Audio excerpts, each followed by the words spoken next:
All right, well, I guess we'll get started. If you guys have any questions, given the nature of the small audience, you're welcome to stop me. So this presentation's on a library called Django Salesforce.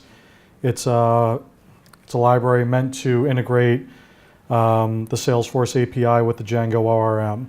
So you're able to actually perform Django-style queries against Salesforce using the same syntax. So first, I'd like to give a nod to the author and maintainer of the Django Salesforce library. It's a small library. These guys do a lot of work, regular updates, so I just wanted to make sure that they were properly acknowledged given I'm presenting on their library.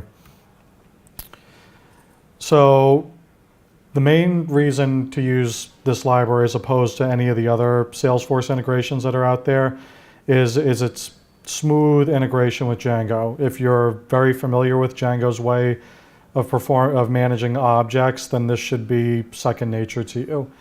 It also minimizes the amount of additional code that you'll have to write if you just need a minor integration. If you're familiar with either you guys familiar with Salesforce? Yeah. So you're probably aware that the Salesforce SOQL is not exactly SQL, much like their Apex language isn't exactly Java. There's always these little catch-ums that you got to be careful of. So the library automatically does the heavy lifting for you without having to necessarily worrying about formulating the query appropriately. I actually wrote a patch for Django Salesforce about a year ago where they were implementing the range query filter, and it was passing through the normal Django SQL conversion, but SOQL doesn't recognize the between operator. So I had to rename it to use less than equal and greater than equal instead of just between. So I'm going to get into some of the downsides of the library. So I talk about the usefulness of syncing the data as opposed to just using it for a live poll. If you have a small application, it's okay to get away with doing a live poll, but I'll talk a little bit more about why you'd probably want to avoid that above anything but the most trivial of projects. I'm going to go ahead and cut into a code example. So I have a small Django application, and I'll tweet out the GitHub repo for the example if you're interested in looking at it more. So I have just a basic application with a leads app, and the purpose of this app is to talk to the leads section of Salesforce. So if I look at my models, and I'll zoom out a little bit if it's going to let me. Oh. There we go. So if you're familiar with Django, you can see that the method for creating objects is the same. However, there's no actual database behind this. The library is just passing this straight through and converting it into a Salesforce query. So if I'm interested in the last name of the lead that I'm looking up, I just define it as a character field with a max length. Now on my slides, I indicate that if you can write your own model names or model attributes, depending on how you'd like it to implement it, but you can just use the default Django Salesforce method. If you use the inspect database command, it will dump out every field and every object in Salesforce. And then you can just copy, paste, and pick and choose which ones you like. And it will even include the custom fields that you create for your own individual deployment. The important thing is that if you do not use the generated attribute name from Django Salesforce, that you define the DB column parameter when you're defining the attribute. So there's some disadvantages to doing it this way. So it's slow, and I have a slide that it will show you. I ran some New Relic performance tests. The reason for this is if you're doing anything, if you're querying for an object with anything that has more than a handful of attributes, it's one large query, and it's going to hit Salesforce. It takes time for Salesforce to process, takes time for it to return, takes time for Django to process, and then return it to the end user. So I primarily advocate for using this asynchronously. So maybe a few times a day you'll go out to Salesforce, you'll query the relevant data and bring it into a local database. Again, the Salesforce object query language is not straight SQL. It's important to be aware of some of the minor trip-ups. Django Salesforce abstracts a lot of this out for you, but if you're going to drop down to raw or extra, then you're probably going to be in trouble. So I wouldn't necessarily recommend you, just because you can doesn't mean you should. There's also some features for the select command that are not supported. Wildcards for obvious reasons, because you can get quite a large object in return. Calculation expressions, et cetera, et cetera.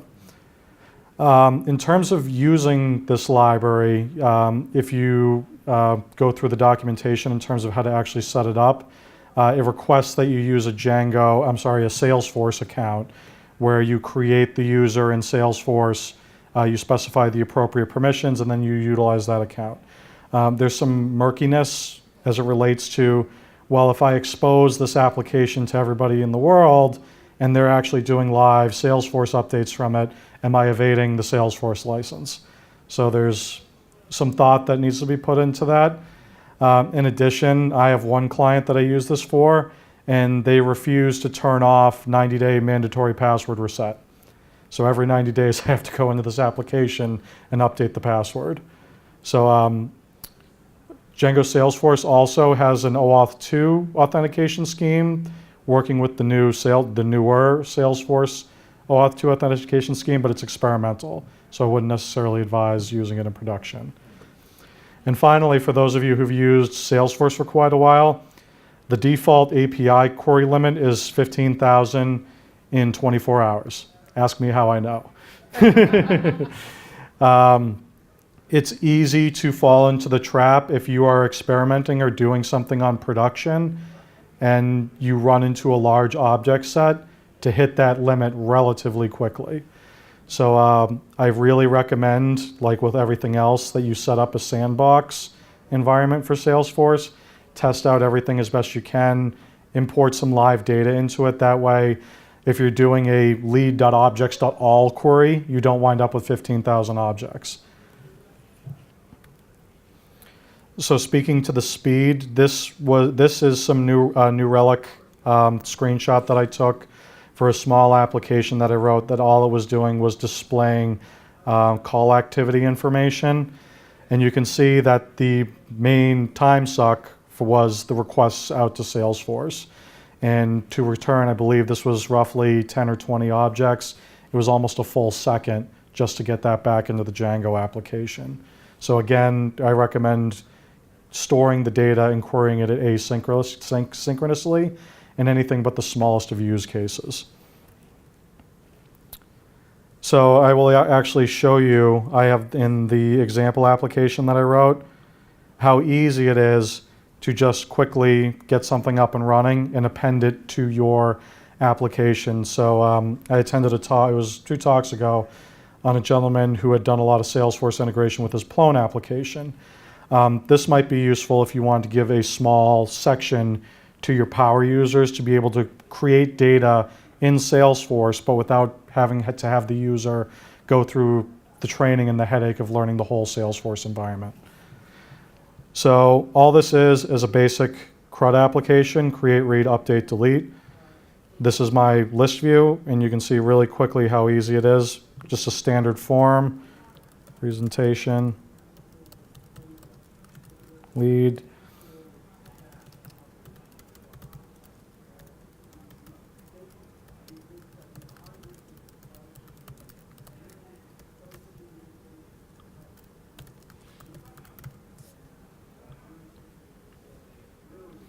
And it stores it right in Salesforce. I don't have Salesforce up on this computer right now. If you were to go into Salesforce, you'd see under recent activity, brand new lead created.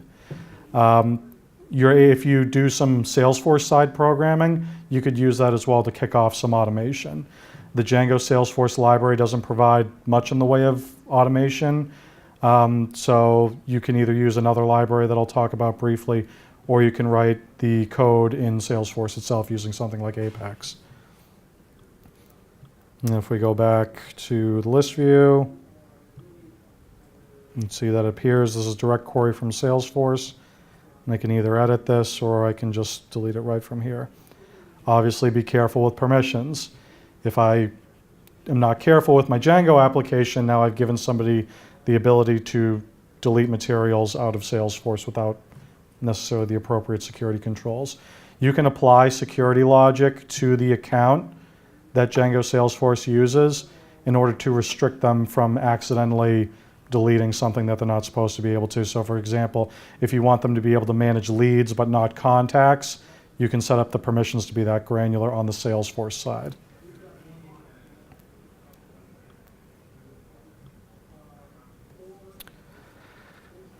The important thing to remember when also using Django Salesforce is to minimize the number of attributes that you specify on the object to be the minimum that you actually need.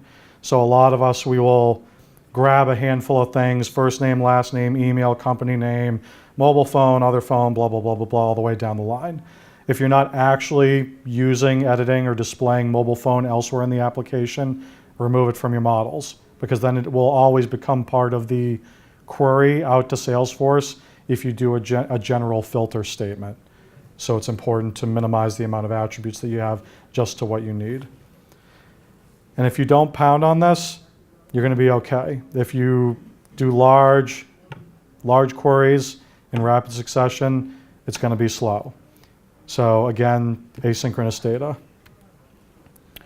Now there's some other ways that you can integrate Salesforce with Django. And I'm pretty sure both of these will work with Plone as well. There's the old-fashioned way. Just write it in the request library, query the Salesforce API directly. You can become familiar with their documentation. If you're not a full-time Salesforce developer, I probably wouldn't advise it unless you really need that kind of specific access. The Beatbox library is pretty good. Salesforce provides two different APIs. The REST API, which is what a lot of us are kind of moving towards, and the SOAP API, which is more for historical stuff. But what's important is that the SOAP API provides a way to do automation. So for example, converting a lead to an account, I still believe you cannot do that through the REST API. So if you want that kind of automation, I'd recommend using Beatbox.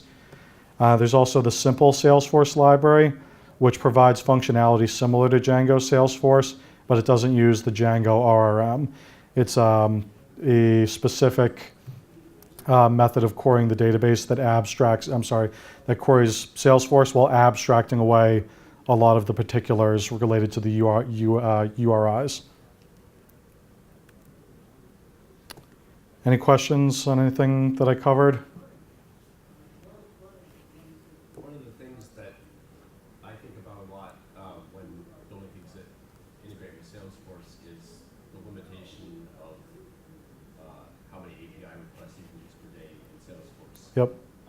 Which has always made me really leery of building something like this and then making it available on a public site where I don't know how much traffic it's going to get.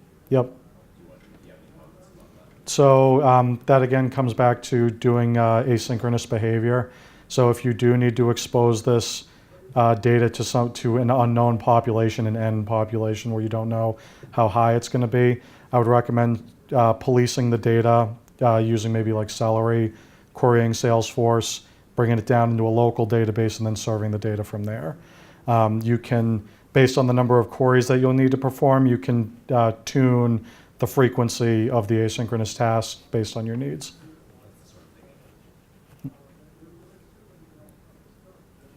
Any other questions?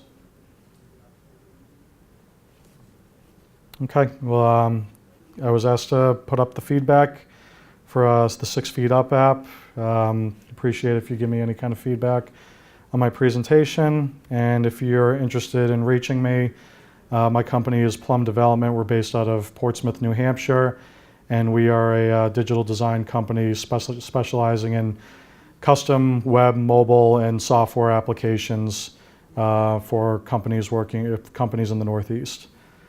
And I'm available on GitHub or Twitter at BillIsPlum. Please reach out.